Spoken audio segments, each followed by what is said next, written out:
Assalamualaikum warahmatullahi wabarakatuh. Waalaikumsalam warahmatullahi wabarakatuh. Bismillahirrahmanirrahim. Alhamdulillahi rabbil alamin. Wal aqibatu lil muttaqin wala udwana illa 'alal zalimin. والصلاة والسلام على أشرف الأنبياء والمرسلين سيدنا ومولانا محمد وعلى آله وأصحابه المجاهدين الطاهرين أما بعد. Saudara-saudara kaum muslimin rahimakumullah, manusia selalu berusaha untuk mencapai apa yang menjadi cita-citanya di dalam kehidupan ini.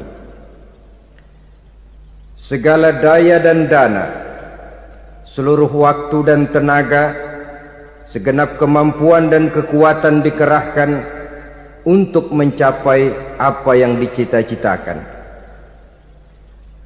Ada orang yang di dalam berusaha mencapai cita-citanya tetap berpegang teguh kepada kaidah dan norma-norma yang harus dipatuhinya, baik itu norma-norma kehidupan bermasyarakat, berbangsa dan bernegara, lebih-lebih lagi itu menyangkut norma-norma kehidupan beragama. Artinya, di dalam mencapai cita-citanya, dia tetap menghormati dan mentaati halal haram, mengenal hak dan batil, tahu mana yang boleh dan mana yang tidak boleh. Tetapi di lain pihak, tidak jarang, bahkan banyak sekali orang-orang yang di dalam usaha mencapai cita-citanya terjebak dalam prinsip menghalalkan segala macam cara untuk mencapai satu tujuan. Tidak ada lagi kaidah dan norma-norma yang harus ditaatinya. Ia tidak peduli dengan halal dan haram. Ia tidak kenal hak dan batil. Ia tidak tahu mana yang boleh dan mana yang tidak boleh. Segala cara dilaksanakan asal tujuan tercapai. Maka lahirlah orang-orang yang mengambil jalan pintas dan potong kompas dalam usaha mencapai apa yang menjadi cita-cita dan tujuan dalam kehidupannya. Begitulah kita lihat dalam kehidupan ini. Yang di bawah ingin cepat naik ke atas, sementara yang di atas bertahan tidak mau turun dari tahta dan singgasananya. Maka terjadilah benturan-benturan nilai dan kepentingan. Terbentuklah klik, klan, grup dan sindikat-sindikat yang menyerupai mafia, di mana nilai objektivitas sudah sangat sulit ditemukan. Yang celakanya lagi, lahirlah budaya jilat-menjilat, upeti, dan lain sebagainya asal tujuan bisa tercapai. Sementara itu yang miskin ingin cepat menjadi kaya, sedang yang kaya ingin menjadi lebih kaya lagi. Kalau boleh tidak hanya sekedar dia saja yang kaya, anaknya harus kaya, cucunya tidak boleh miskin dan kere. Bahkan cucu daripada cucunya pun harus jadi orang-orang kaya. Ini keinginan yang wajar. Setiap orang tua tentu tidak ingin meninggalkan anak cucunya dalam keadaan miskin dan terlunta-lunta. Yang tidak wajar kalau keinginan itu membuat orang lalu menghalalkan segala macam cara, menyalahgunakan fasilitas yang dimilikinya, apalagi kalau dia berada dalam satu posisi di mana seharusnya dia memberikan contoh dan keteladanan. Maka akibatnya timbullah krisis wibawa, yang dari krisis wibawa ini mengendorlah disiplin. Sesungguhnya orang lalai, orang tidak mau berdisiplin karena di mukanya, di matanya, dalam pandangannya tidak ada lagi orang yang dianggapnya berwibawa. Dan wibawa itu hilang oleh karena orang merasa tidak ada keteladanan yang patut dijadikan contoh dalam kehidupannya. Inilah sesuatu yang kurang dirasakan di zaman kita sekarang ini. bukan kurangnya teori, bukan kurangnya segala macam kaedah dan dalil, tetapi yang kita rasakan sekarang ini kurangnya contoh dan keteladanan dari orang-orang yang seharusnya memberikan contoh dan keteladanan itu. Berangkat dari sejarah dan kehidupan Rasulullah sallallahu alaihi wasallam, keberhasilan yang beliau peroleh, salah satu dasar utamanya ialah satunya kata dan perbuatan. Tidak bermental ganda, tidak bermain minyak di atas air, tidak menggunting dalam lipatan. Lidahnya adalah hatinya, ucapannya adalah perbuatannya, dan apa yang beliau ajarkan kepada orang lain, beliaulah pelaksana pertamanya. Saudara-saudara kaum muslimin rahimakumullah, sementara itu pada sisi lain, yang miskin ingin cepat menjadi kaya, maka ia terjebak dalam prinsip tujuan menghalalkan cara apapun saja dilaksanakan asal dia bisa segera menjadi kaya. Maka salah satu jalan yang banyak dilaksanakan orang untuk mencapai kekayaan tanpa harus peras keringat dan banting tulang seperti umumnya orang adalah melalui satu jenis permainan yang umumnya kita kenal dengan nama judi. Ada dua bentuk dan pola daripada judi. Walaupun seiring dengan kemajuan ilmu pengetahuan dan teknologi canggih, peradaban manusia semakin tinggi, maka jenis macam judi yang dimainkan oleh manusia ikut-ikut menjadi canggih. Tetapi pada umumnya ada dua jenis macam judi itu. Pertama, ada judi yang dilakukan secara langsung, dalam arti seorang petaruh berhadapan dengan bandar atau orang berhadapan dengan orang. Dari judi yang dilaksanakan secara langsung ini, efek negatif yang segera bisa kita lihat dengan nyata, pertama, timbulnya rasa dendam dan permusuhan. Walaupun orang nampak duduk berhadap-hadapan, walaupun kelihatannya mereka tertawa satu sama lain, tapi yakinlah itu cuma sekedar kulit saja. Pikiran yang ada dalam benak tiap-tiap orang yang terlibat dalam perjudian tidak lain ialah bagaimana saya bisa mengalahkan lawan main saya. Akibatnya tentu bisa kita pastikan, akan timbullah dendam dan permusuhan bagi yang kalah, akan timbullah rasa sombong dan menganggap remeh orang lain bagi yang menang. Yang kedua, lalainya orang kepada apa yang menjadi tanggung jawab dan kewajibannya. Orang bisa lupa kepada anak dan istri.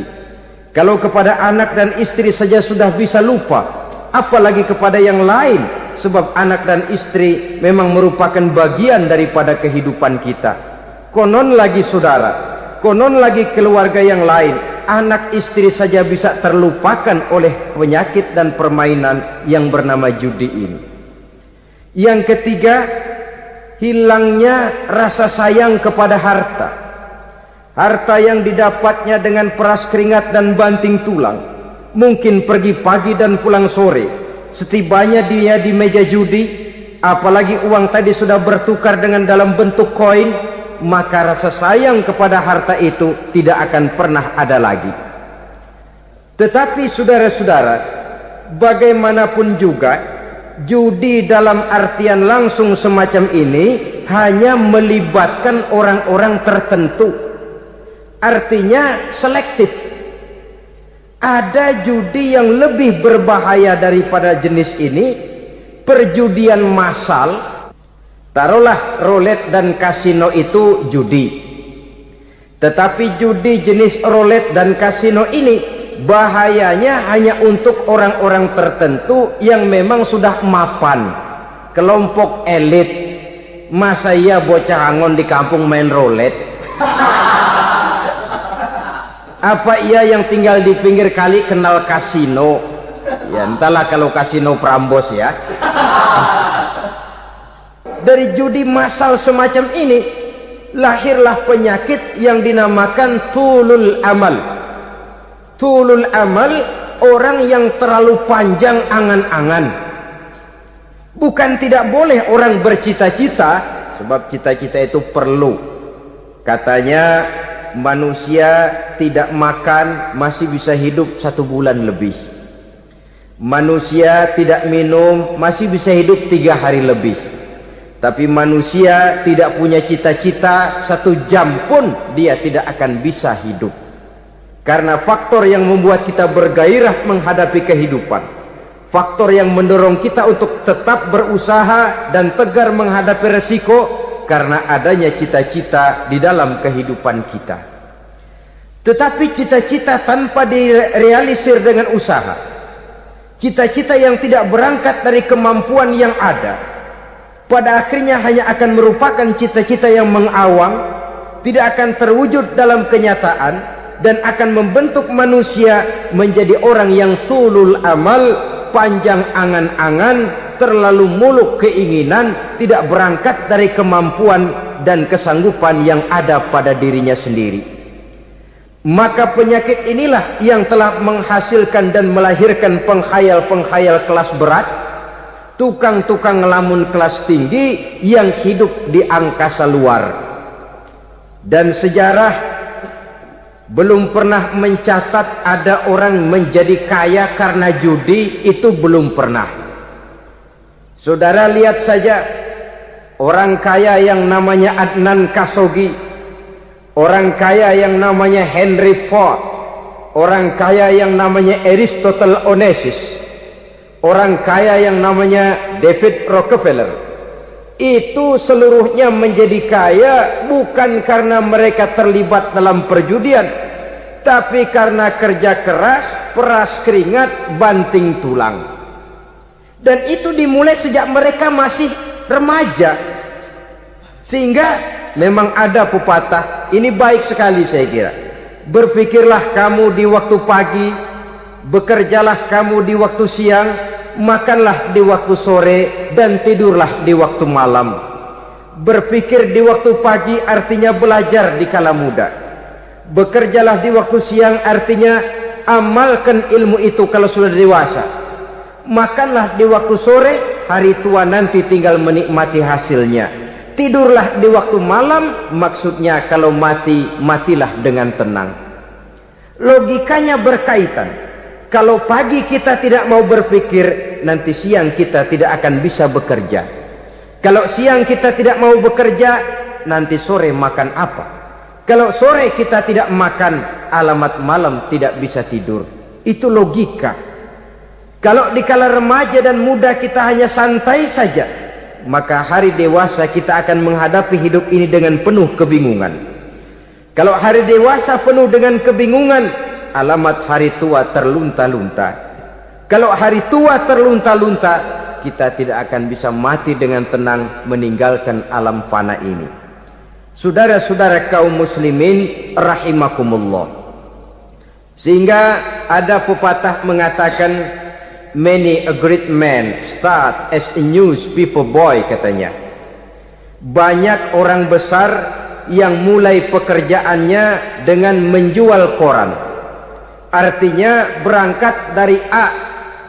Banyak pengusaha mobil yang memulai pekerjaannya dari tukang cuci mobil, tapi lalu bertahap dan tegar menghadapi kenyataan, sehingga proses demi proses dia hadapi dengan tegar, dengan tabah, dengan sabar, dengan ulet, sampai kepada membuahkan hasil.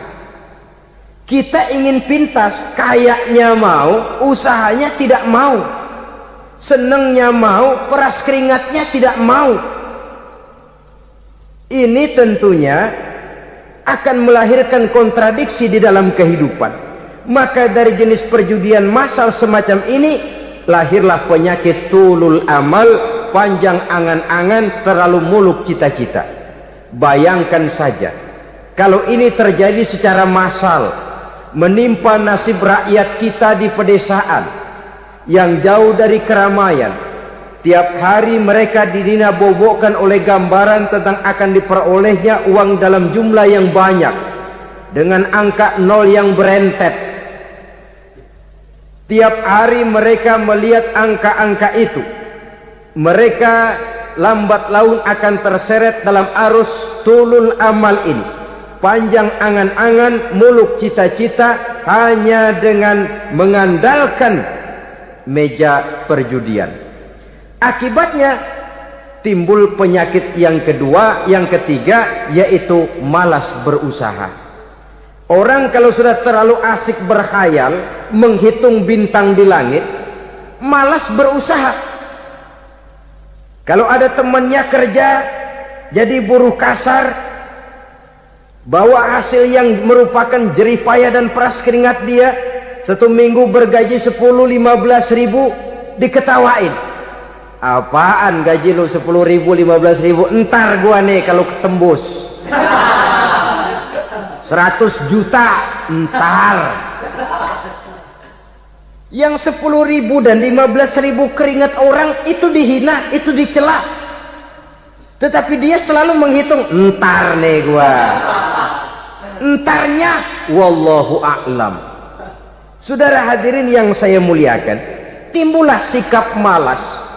Padahal di tengah negara sedang membangun di berbagai bidang kehidupan, maka sifat malas ini merupakan musuh kita, baik mengejar kemiskinan, baik mengejar kebodohan dan keterbelakangan kita di sektor-sektor lainnya.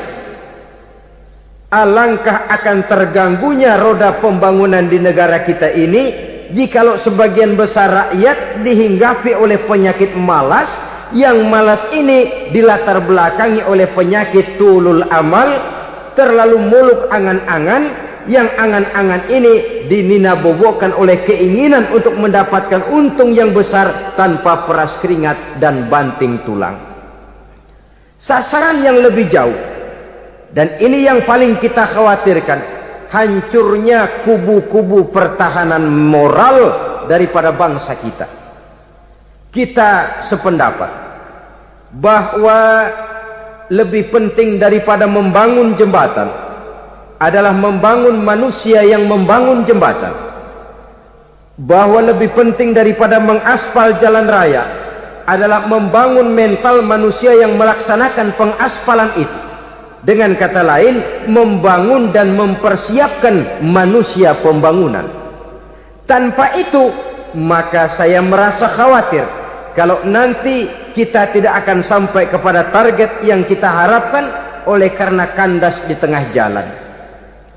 Saudara-saudara kaum muslimin rahimakumullah, Islam sebagai agama yang mengajarkan manusia untuk berusaha dan mengeluarkan segala kemampuan untuk melaksanakan segala usahanya itu, sangat membenci sifat malas, sangat membenci sifat tulul amal atau panjang angan-angan.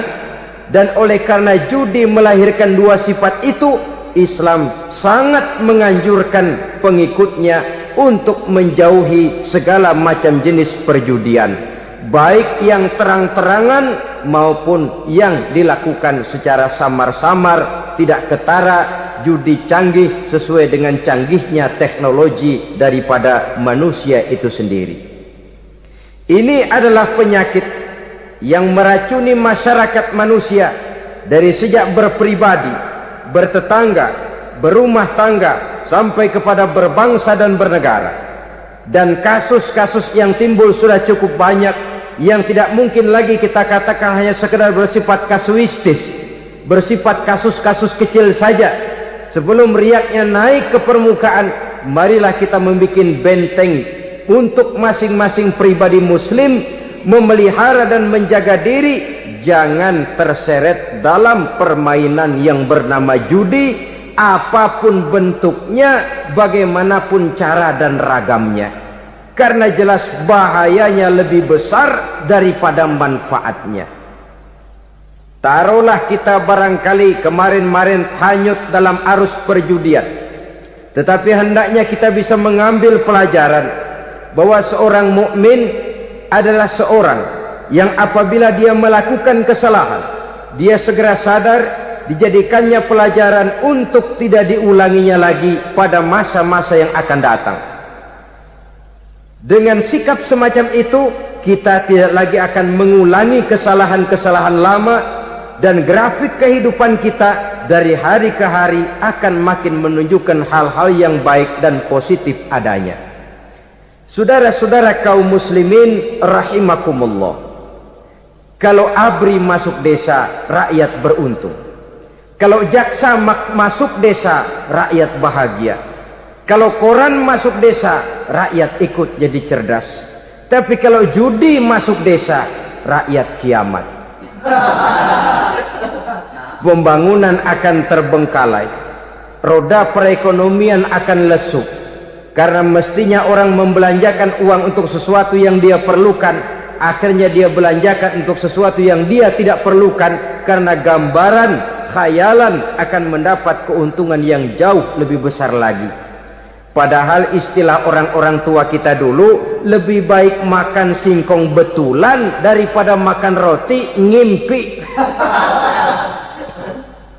Artinya uang yang 1.000-2.000 rupiah itu lebih baik dibelikan beras, dimasak, makan bersama anak dan istri, terasa nikmat dan halalnya, ketimbang beli kertas lalu ngelamun, menghayal, menghitung yang bukan-bukan. Itu kertas dibolak madep ulon, dibolak madep mudik, diputar sana, diputar sini, akhirnya palanya ikut muter. Kira-kira apa yang cocok?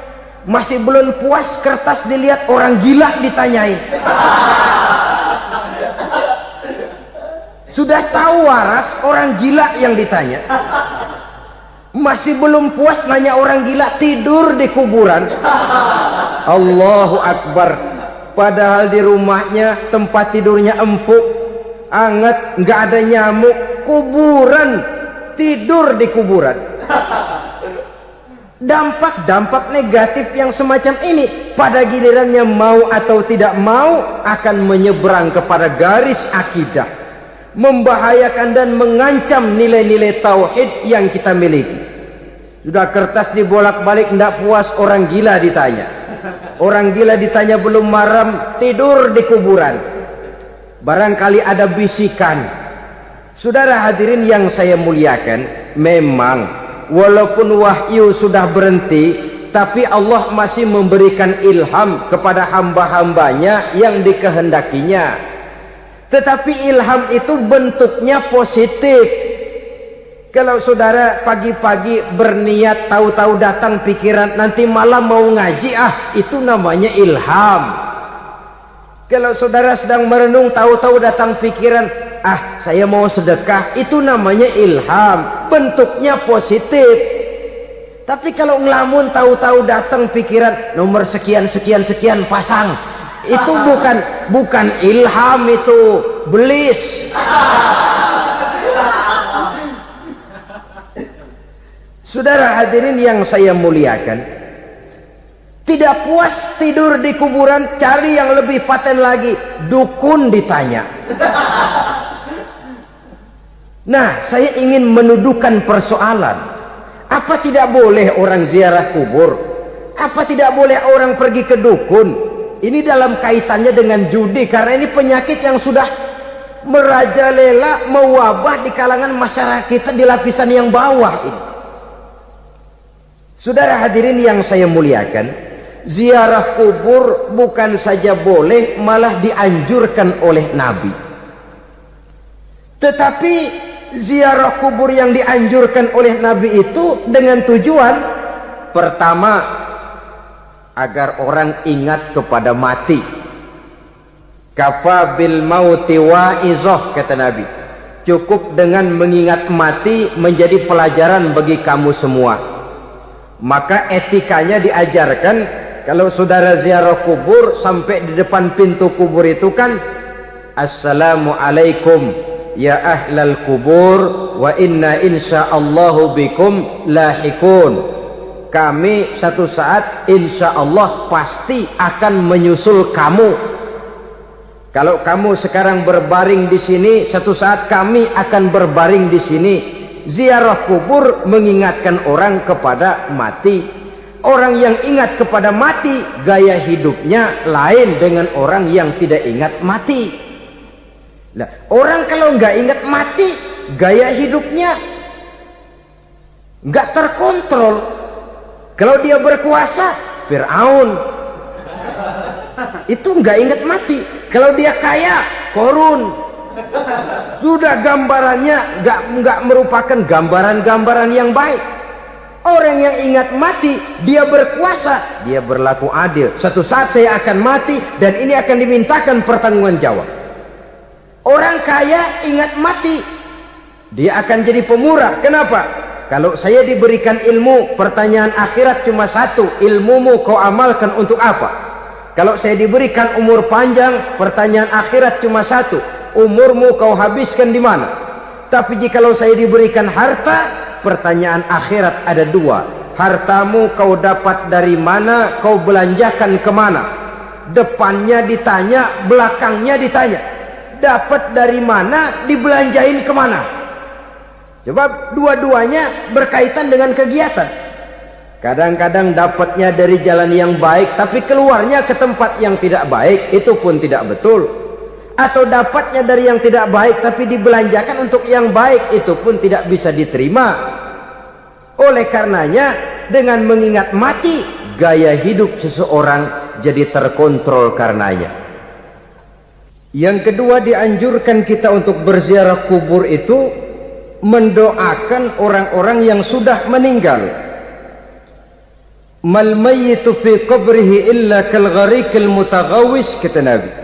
Orang yang sudah meninggal itu di alam barzakhnya adalah seperti orang yang tenggelam di lautan, menunggu doa dari keluarganya yang masih hidup. Apakah itu anaknya, kemenakannya, cucunya, dan lain sebagainya.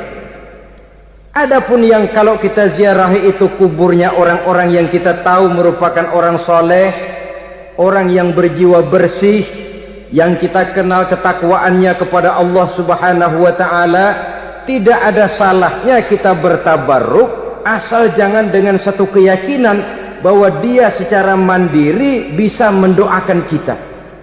Dia hanya bisa melakukan itu hanya dengan izin Allah. Nah, umumnya orang kalau sudah ziarah ke kubur-kubur keramat itu, Allahnya kelupaan. Itu yang dikhawatirkan merusak dan mengganggu akidah.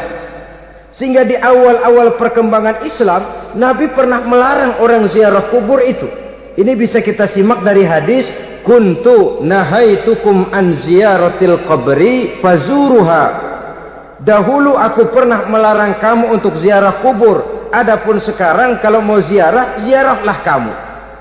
Kata-kata dulu aku pernah melarang kamu itu menggambarkan bahwa pada permulaan perkembangan Islam, nilai keimanan para sahabat masih rapuh, masih lemah, masih memerlukan pembinaan. Sehingga kalau mereka sering ke kubur, dikhawatirkan mereka minta kepada kubur. Nah, tetapi tatkala nilai keimanannya sudah mapan, sudah kuat, kata Rasul, fazuruha. Adapun sekarang kalau mau pergi berziarah, ziarahlah kamu. Saudara hadirin yang saya muliakan, jadi jangan melupakan Allah. Saya bisa saja berkata, kalau saya misalnya pakai cincin, lalu saya bilang, saya sejak pakai cincin ini, jangan anak gadis, nenek-nenek ngelihat saya lemes. Atau sejak pakai cincin ini, dagangan laris bener. Cincin itu yang menggelincirkan akidah. Untuk tidak tergelincir, orang harus tidak melupakan Allah. Dia bisa berkata, alhamdulillah, Allah memberikan keistimewaan kepada batu cincin saya. Batu cincinnya tidak apa-apa, Allah yang memberikan keistimewaan. Ini dalam bentuk yang langsung. Dalam bentuk yang tidak langsung kita bisa lihat, misalnya kalau petani ditanya, oh ini bisa panen besar ini rahasianya apa Pak? Oh, pupuk urea, pupuk urea. Nah, Allah nomor 16. Seorang petani yang baik keimanannya, dia akan berkata, kami bisa panen besar karena izin Allah. Lah kalau pupuknya mah pakai pupuk urea, izin Allahnya dulu, baru kemudian pupuknya nyusul. Jadi sebenarnya bukan cuma pergi ke dukun yang bisa merusak keimanan, pergi ke dokter juga bisa loh merusak keimanan. Kalau berkeyakinan bahwa dokter itulah yang memberikan sembuh, kenapa akidah saudara tidak tergelincir karenanya? Dokter hanya memberikan obat dan resep, sembuh itu datangnya dari Allah. Ini yang diungkapkan lewat lisan Nabi Ibrahim alaihissalam, wa idza maridtu fahuwa yashfini. Apabila aku sakit, dialah Allah yang memberikan sembuh. Memberikan sembuh. Jangan juga menyalahartikan ayat ini. Ada ayat begini sakit terus nekat. Udah nggak usah berobat dah, memang penyakit dari Tuhan, ntar waktunya baik ya baik dah. Udah ampek terus dah. Orang yang berobat saja belum tentu sembuh, apalagi yang tidak berobat. Sama juga orang nggak sembahyang kita ajakin ngotot, lo juga yang sembahyang belum tentu masuk surga katanya. Lah yang sembahyang belum tentu masuk surga, bagaimana cengoran lo yang nggak sembahyang?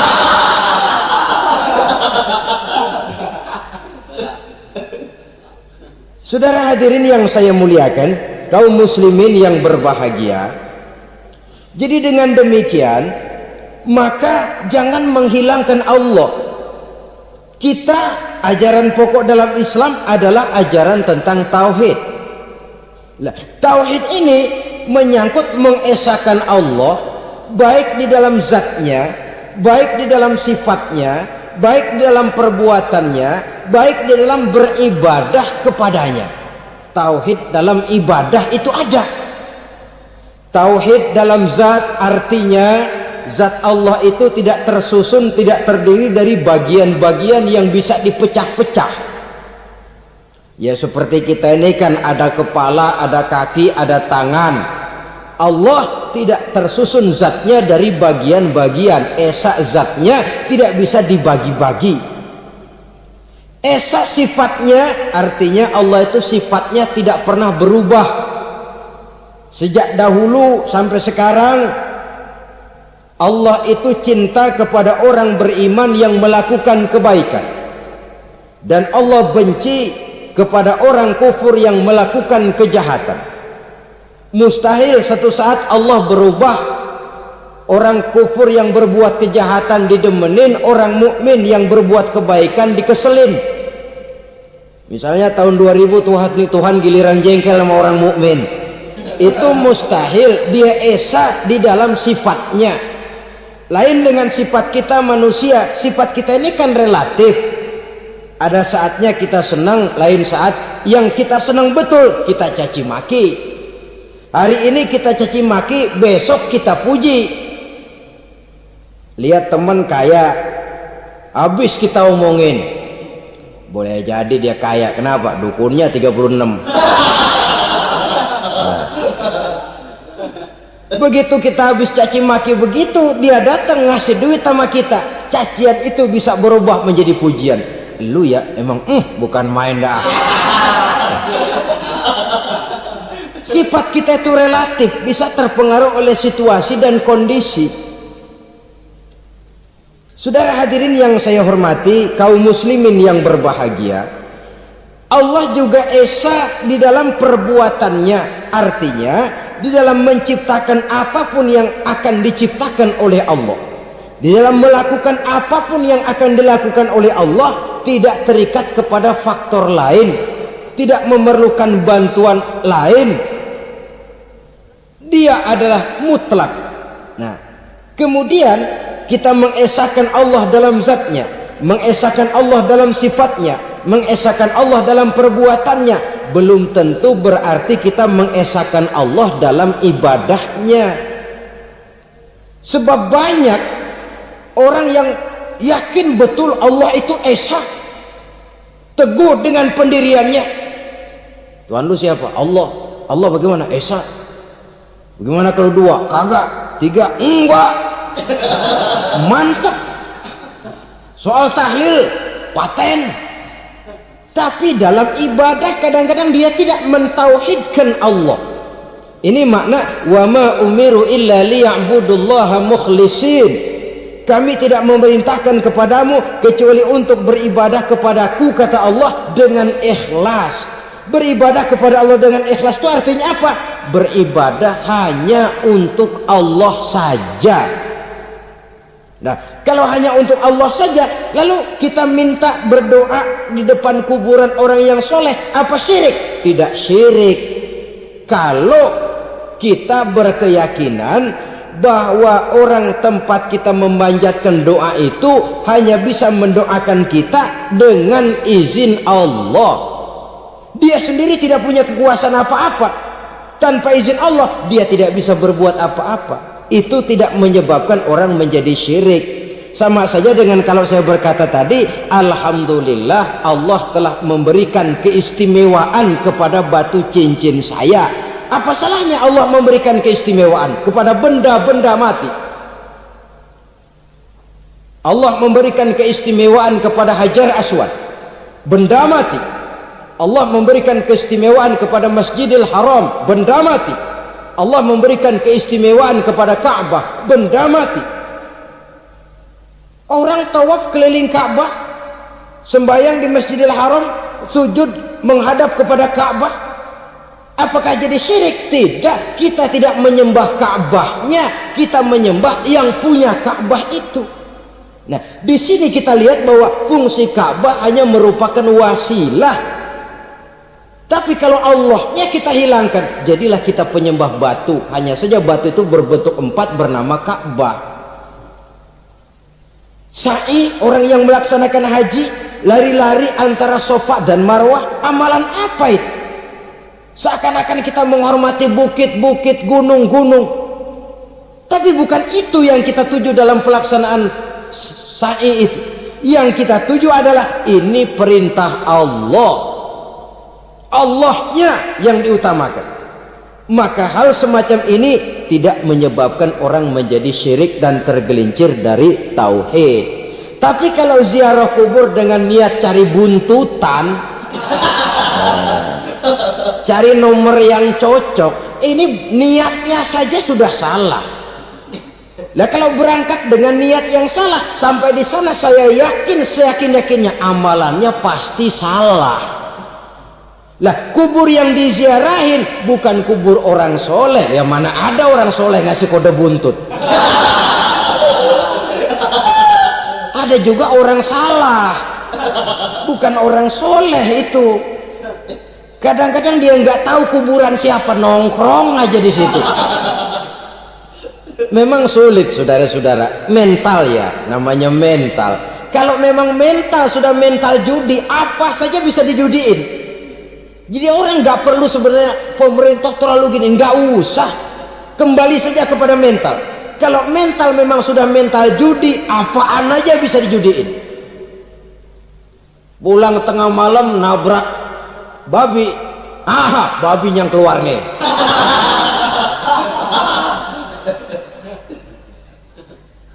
Mobil lewat, nomornya bisa dijudiin. Bajai lewat, bajai bisa dijudiin. Mental. Kalau memang mental sudah mental judi, apapun saja bisa dijudikan. Saudara hadirin yang saya muliakan, lalu bagaimana dengan dukun? Ya, saudara hadirin, pergi ke dukun hakikatnya sama dengan pergi ke dokter. Orang berusaha melaksanakan yang namanya syariat, hakikatnya kembalikan kepada Allah. Syariatnya kita laksanakan. Tetapi, nah ini tetapi, yang pertama saudara harus tahu betul dukunnya itu bayang apa enggak, agamanya kuat apa enggak. Sebab ya tentu tidak ada dukun yang jelek, karena pada umumnya penyakit dukun itu kan nyohor, iklan lewat koleha-kolehanya. Kita bisul kecil datang, kata dukun, ini si kecil kemarin bisul kayak kelapa 5 menit baik. 5 menit, padahal kemarin kagak ada yang datang. Diolah sedemikian rupa supaya orang mantap. Jadi jangan asal sembarangan. Kadang-kadang lihat potongan dukunnya aja kita ngeri. Mukanya sudah kremot, nggak pernah tersentuh air wudhu. Jangankan air wudhu, mandi aja jarang. Yang kayak begini yang dipegang mati-matian, yang dipercayai habis-habisan, akan kita kemanakan tauhid kita ini? Apalagi kalau perginya sudah dengan niat mencari nomor yang jitu. Itu saya katakan lagi tadi, berangkat saja sudah dengan niat yang salah. Orang berusaha silakan. Sama juga kita ke dokter. Oleh dokter kan setelah diperiksa penyakit kita, lalu dianalisa, oh ini penyakitnya ini. Kemudian diberikan obat. Lah, obat itu kan tentu ada aturan minumnya tuh. Yang kapsul ini sehari 3 kali, yang tablet ini sehari 2 kali. Kalau kita minumnya kelebihan, overdosis namanya. Saking pengen cepet baik, sekali minum 10 tablet. Ya memang nggak sakit-sakit lagi, tapi nggak hidup sudah. Habis. Kita pun dalam melaksanakan amalan hidup beragama begitu. Sudah datang kepada kiai, orang-orang soleh, meminta amalan, wiridan, itu jangan sampai overdosis. Tidak sesuai dengan kemampuan pribadi. Wong masih SD sudah minta matematika kelas SMP, celeng.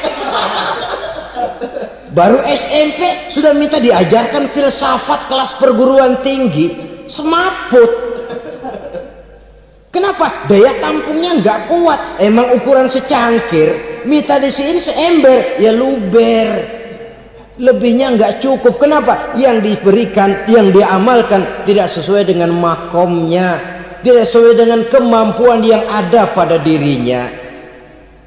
Saudara hadirin yang saya muliakan, akhirnya apa? Mencelakakan dirinya sendiri, ngawur. Baru sembahyang seminggu udah ngaku ketemu malaikat. Oh, sembahyang ditemenin malaikat lah, sembahyang baru seminggu mulai tuh malaikat iseng amat. Ya walaupun kalau Allah izinkan tidak mustahil, tapi kan tidak logik. Orang yang melaksanakan ibadah puluhan tahun memerlukan riyadhah dan latihan, khusyuk dan tawadhu, penuh tazallul, merendahkan diri di hadapan Allah, belum tentu mendapat karunia yang semacam itu. Saudara hadirin yang saya muliakan, jadi dengan kata lain, yang pertama, lihatlah dulu kualitas dukun yang akan saudara datangi itu. Ini kualitas black apa kualitas white, aspal apa cat putih, sehingga jangan sampai kita salah pilih. Sebab biasanya orang kalau sudah hanyut di kali, rumput pun dia pegangin. Dia tahu kalau rumput tidak akan bisa menahan bobot badannya, tapi karena posisinya posisi terjepit, rumput pun dia pegang. Ini satu gambaran psikologis betapa orang dalam keadaan panik, kepepet, kejepit, yang tidak mestinya dipegang pun akan dipegangnya juga. Walaupun dia tahu itu tidak akan bisa menahan bobot badannya, namun dipegangnya juga. Oleh karenanya, yang pertama, lihat dulu kualitas dukunnya. Yang kedua, saudara-saudara, jangan berkeyakinan bahwa dukun itulah yang memberikan permintaan saudara. Si dukun hanya bisa dengan izin Allah. Nah ini kuncinya. Kalau izin Allahnya dihilangkan, dan ini yang jarang. Biasanya kalau kita diajak ke dukun, di sono aja no paten banget, abah ano, abah ini, abah ano, abah-abah. Lah, lalu pikiran kita kan terfokus. Dikala itulah kita mulai menyampingkan Allah. Di situ yang dikhawatirkan nilai tauhid kita jadi tergoyah karenanya.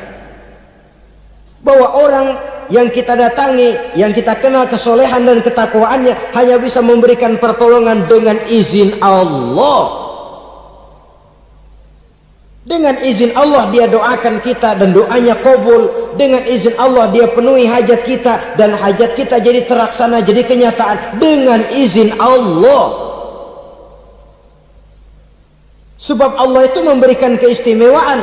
Ada waktu istimewa, ada tempat istimewa, ada jam istimewa. Kenapa sih sedekah hari Jumat dengan sedekah hari Kamis pahalanya kok lebih besar hari Jumat? Karena itu waktu istimewa. Kenapa untuk sembahyang sunnah dianjurkan sepertiga malam yang terakhir? Karena itu waktu istimewa.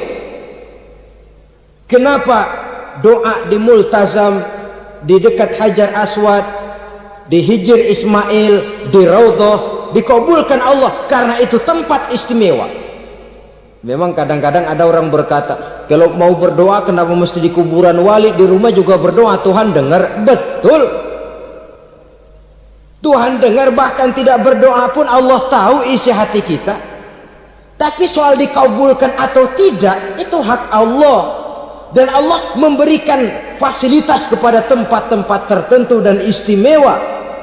Dan itu diajarkan oleh Nabi. Di Raudhah perbanyak doa. Kenapa? Itu tempat yang mustajabah. Artinya Allah memberikan keistimewaan kepada tempat-tempat tertentu. Dalam konteksnya dengan ini, makom para aulia, para wali, para ulama soleh, tidak ada salahnya kita berdoa di sana, bertawassul, bukan meminta kepada si kiai, bukan meminta kepada si ulama, bukan meminta kepada si wali, meminta kepada Allah melalui tempat yang orangnya kita yakin dekat dengan Allah. Walaupun Allah tidak memerlukan perantara, itu jelas. Allah tidak memerlukan calo, memang, tapi Allah menyediakan waktu dan tempat-tempat istimewa. Itu harus kita manfaatkan untuk mendekatkan diri dan berdoa kepadanya. Saudara-saudara kaum muslimin rahimakumullah, saya kembali dalam konteksnya dengan dukun yang akhir-akhir ini jadi populer karena merajalelanya judi sampai kepada desa-desa, pedesaan-pedesaan terpencil, yang akibatnya menjauhkan orang dari nilai tauhid. Padahal benar kalau orang berkata kazabal munajjimun walau sodaku, tukang-tukang ramal itu bohong walaupun benar. Kalaupun betul, kebetulan. Itu maksudnya bohong walaupun betul, betulnya betul kebetulan.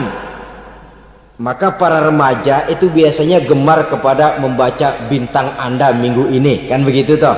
Nah, apa Aries, apa Virgo, apa Leo dan sebagainya, dan itu memang menarik untuk dibaca. Rezeki sebelah kulon, asmara anget. Saudara hadirin, hal yang semacam ini boleh saja untuk dibaca, tapi tidak untuk diyakini kebenarannya. Boleh saja untuk dibaca, tapi tidak untuk diyakini kebenarannya.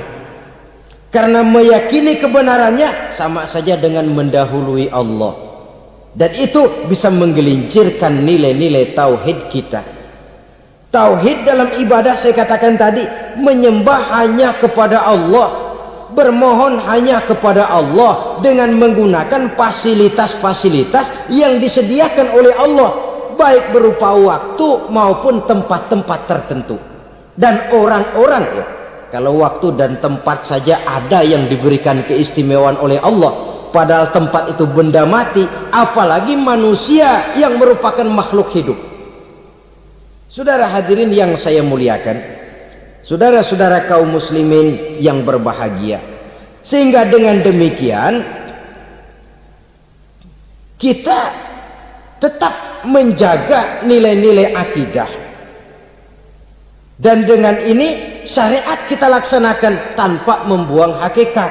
Sebab hakikat tanpa syariat itu kosong, syariat tanpa hakikat juga tidak ada tujuan. Yang penting hati bersih, nggak sembahyang nggak apa-apa. Mana bisa begitu, Mas? Kalau memang hati bersih nggak usah sembahyang nggak apa-apa. Nabi Muhammad dulu berhenti dong sembahyang. Sebab beliau orang yang hatinya paling bersih. Nah, orang yang hatinya paling bersih saja sembahyang yang nggak berhenti, masa kita lalu mau berhenti? Yang penting kan kita bisa dekat dengan Allah melalui perasaan, banyak-banyak ingat. Apa itu sembahyang? Macam-macam. Itu hakikat saja tanpa syariat ya tidak bisa. Syariat saja tanpa hakikat juga gerak lahir yang tanpa roh namanya. Kita melakukan sholat tapi kita tidak tahu untuk apa kita sholat dan kenapa kita sholat dan siapa yang kita sembah di dalam kita sholat. Sehingga dengan demikian keduanya tidak bisa terpisahkan satu sama lain, seperti halnya kulit dan isi. Barangkali pernah saya ingatkan, kulit penting, isi pun juga penting. Hakikat penting, syariat juga penting. Dan kita jangan salah mengartikan, terjebak dalam ucapan-ucapan yang masih memerlukan penafsiran, sehingga lalu kita cenderung mendiskreditkan dan menjelekkan para wali. Misalnya ada ucapannya Syekh Abdul Qadir Jailani yang berkata begini, barang siapa yang masuk ke rumahku lalu ia memakan makananku, maka ia akan masuk surga. Ini kalau ucapan ini dipahami secara apa adanya, ya jelas orang bisa tergelincir. Tapi kalau ditafsirkan secara betul, siapa yang masuk ke dalam rumahku, di mana rumah Syekh Abdul Qadir, di mana umumnya rumah para wali? Di masjid. Jadi siapa yang masuk ke dalam rumahku? Masjid.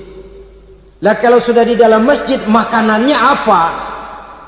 Getuk.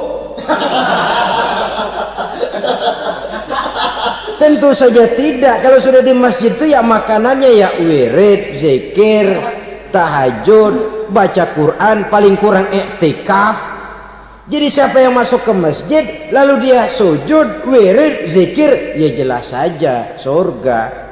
Jangan membaca ucapan ini lantas rame-rame nyari bekas rumah Syekh Abdul Qadir, rame-rame masuk ya rumah kecil. Saudara hadirin, kita terlalu terpaku kepada materi ucapan dan melupakan filsafat daripada ucapan itu sendiri. Dalam kondisi yang sedemikian sangat boleh jadi orang lalu tergelincir karenanya. Oleh karena itulah saudara-saudara, saya kembali kepada satu prinsip, bahwa sebenarnya dengan tidak perlu menyalahkan pihak-pihak lain, mari kita kembali kepada sikap mental kita sebagai muslim.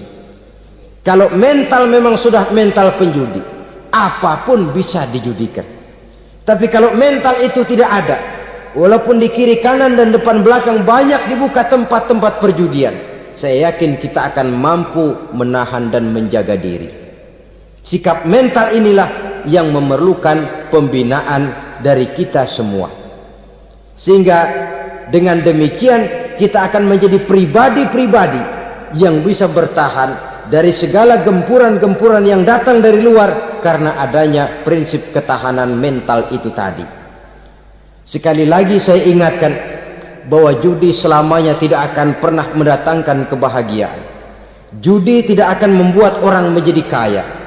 Judi tidak akan membuat orang makin akrab, berteman dan bersaudara. Yang jelas, judi melahirkan permusuhan dan dendam, membangkitkan rasa malas, memuluhkan angan-angan tanpa mau peras keringat dan banting tulang, melalaikan orang dari tanggung jawab dan kewajibannya, membuat ia lupa kepada anak, istri dan seluruh keluarganya, dan pada akhirnya dia akan terjebak dalam satu permainan yang makin menjauhkan dia dari proses kesadarannya sebagai manusia. Sebagai uraian penutup, marilah kita renungi firman Allah dalam Al-Baqarah ayat 208. A'udzubillahi minasyaitonir rajim. Ya ayyuhalladzina amanu dukhulu fis silmi kafah wa la tattabi'u khutuwatis syaitan innahu lakum aduwwum mubin. Hai orang-orang yang beriman, masuklah kamu ke dalam keselamatan masuklah kamu ke dalam Islam secara keseluruhan. Jangan kamu mengikuti jejak-jejak setan, karena setan adalah musuhmu yang nyata dan jelas. Judi termasuk jejak-jejak yang ditinggalkan oleh setan untuk diikuti oleh kita, agar kita mendapatkan kesengsaraan baik di dunia, lebih-lebih di akhirat nanti. Semoga Allah selamatkan kita, Allah selamatkan seluruh bangsa kita dari penyakit-penyakit judi yang melahirkan efek-efek negatif dalam kehidupan. Terima kasih atas perhatian saudara. Mohon maaf atas segala kekurangan. Usikum wa nafsi bitaqwallah. Wassalamualaikum warahmatullahi wabarakatuh.